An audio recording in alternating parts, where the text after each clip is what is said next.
Emboldened by recent court rulings, tens of thousands of pro-life activists rallied near the Supreme Court Friday with high hopes that justices might soon overturn the landmark 1973 Roe v. Wade ruling that legalized abortion nationwide. Friday's March for Life event in Washington, D.C. marked the 49th anniversary of Roe. We might be able to see an overturning of Roe v. Wade. Well, we hope this is the last march. And many activists said they were praying the 6-3 conservative court would finally side with them. In December, the Supreme Court signaled its openness to overturning Roe during arguments for a case out of Mississippi.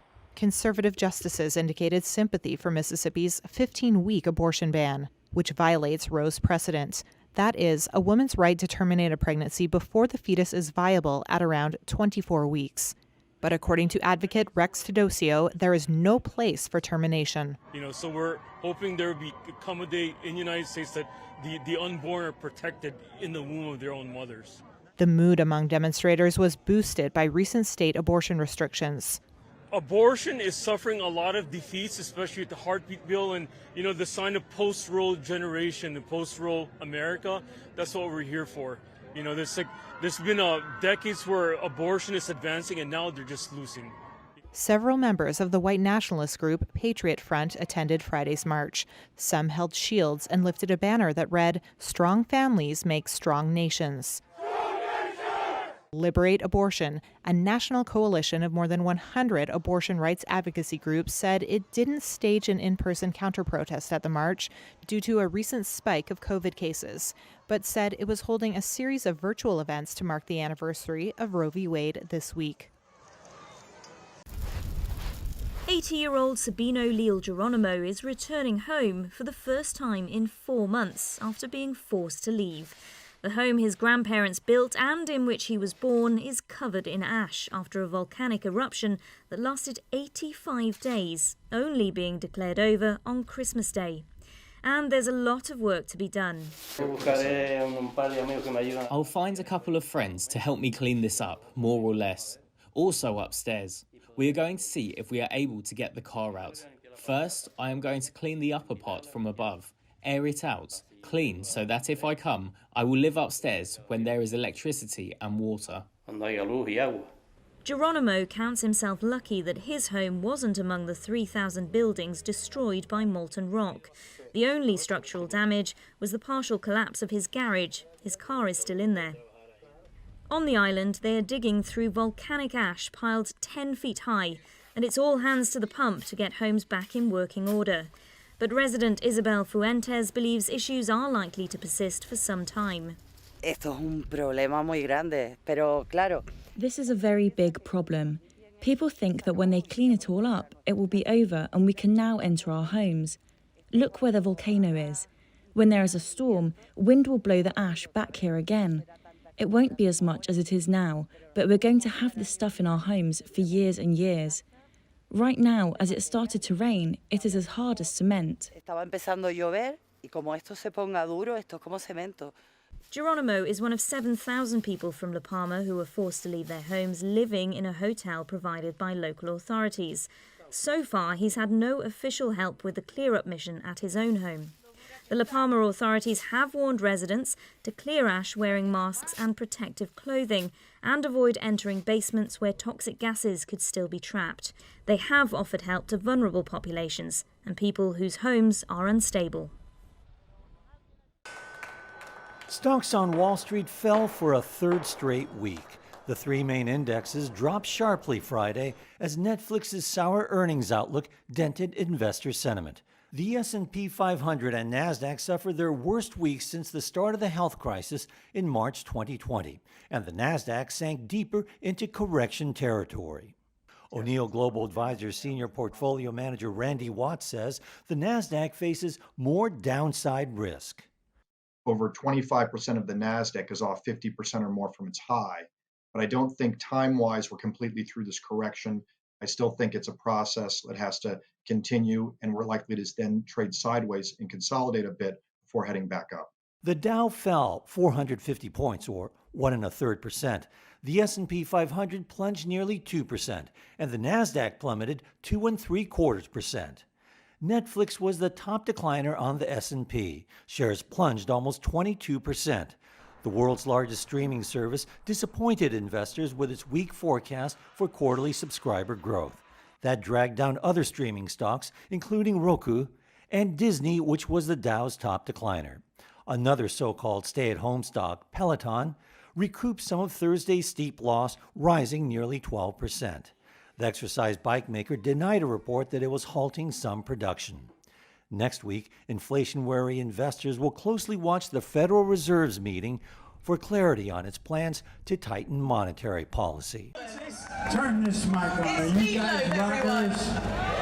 Yeah. Incomparable rock star Meat Loaf, whose 1977 debut Bat Out of Hell remains one of the best-selling albums of all time, has died, his family said in a statement released Friday. Delivering epic anthems about love, lust, and motorcycles, including his near 10-minute-long opus Paradise by the Dashboard Light, Meat Loaf performed with an intensity bordering on melodrama to become an enduring and sometimes bombastic pop culture fixture. The range of celebrities and their reactions to his death reflect all that he embodied, with Boy George tweeting, "R.I.P. Meat Loaf. He once turned me upside down in a Chinese restaurant." British actor Stephen Fry wrote, "He had the quality of being simultaneously frightening and cuddly, which is rare and rather wonderful." Cher, who duetted with Meat Loaf on 1981's Dead Ringer for Love, said she had so much fun making the record, and composer Andrew Lloyd Webber even weighed in with, "The vaults of heaven will be ringing with rock." Born Marvin Lee Ade, and also known as Michael, Meat Loaf sold more than 100 million records worldwide. He toured extensively in the 1980s, but chart success eluded him until 1993's sequel Bat Out of Hell 2, Back into Hell, produced the hit single "I'd Do Anything for Love, But I Won't Do That." He also acted in films The Rocky Horror Show and Fight Club. Meat Loaf died with his wife by his side and had been with his daughters in his final hours, the family said. No cause of death was immediately disclosed. Meat Loaf was 74. Thank you for all the years. God bless you and keep rocking! What's it like to be young, female, and Prime Minister? It's a very challenging job. It's something that you cannot prepare, but also it's a job that fits for a human being. Finnish Prime Minister Sanna Marin made headlines in 2019 when, at 34 years old, she became the world's youngest-serving head of government. At the time, all 5 party leaders in her centre-left coalition government were female. I think it's very important that we have people from many genders, many generations, many backgrounds in powerful positions making the decisions together. I think this is the only way to make sure that the decisions are good ones. So, who is she? Marin had a swift rise in Finnish politics, becoming head of the city council of her industrial hometown of Tampere at the age of 27. She said there is no trick to her success, just hard work. With 540,000 followers on Instagram, Marin said she wants to bring a human side to high-level politics to show other young people that age is not a factor. But her high-profile role as a young and female leader has made her a target for hate speech. Well, of course we can see that when you're young and female, the hate speech that we are facing are often sexualized. It's actually focuses on that you are a woman, so of course it matters. And we can see that about the speech that we are facing on the social media, on the internet. But as I said, I try to ignore this, not to affect me and my decisions. But I worry about so many others, and this is why we have to make sure that we are not tolerating this kind of behavior. A report by the NATO Strategic Communications Centre last year found that female Finnish politicians are subject to gendered abuse on Twitter. much of which came from clusters of right-wing accounts and did not seem highly coordinated. Some opponents have attacked her for appearing on fashion magazine covers and for being spotted out with celebrities in Helsinki. To take her mind off work, Marin says she enjoys running, walking and cleaning. All physical work helps. I like to do things with my own two hands. So I like cleaning, I like doing household work, I like running, I like to go outdoors, to walk. I think all the physical things that we can do also helps the stress. And it actually relaxes our mind.